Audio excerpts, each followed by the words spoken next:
Mwanamuziki Rapa Silento mwenye umri wa miaka 27 amehukumiwa kifungo cha miaka 30 jela baada ya kukiri kosa la kifo cha binamu yake mwaka 2021. Kulingana na rekodi za mahakama zilizokaguliwa na USA Today, msanii huyo wa muziki ambaye jina lake halisi ni Rick Lamar Hawk mnamo Juni tarehe 11 alikiri mashtaka manne, lakini akiwa mgonjwa wa kiakili. Kuua bila kukusudia, shtaka lilopunguzwa kutoka kwa shtaka lake la kwanza la mauaji na shambulio kali, kumiliki bunduki wakati wa uhalifu na kifo cha Frederick Lux. Rick Lamar Hawk au Rapa Silento ni nani?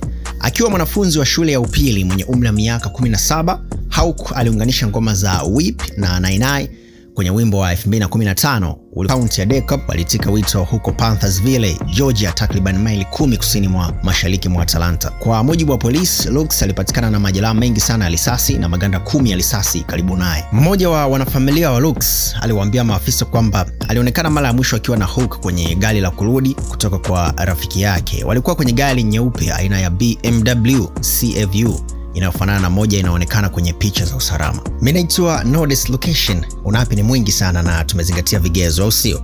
Usisahau kutufollow katika page zetu za Instagram, Facebook pamoja na TikTok. That's how it is.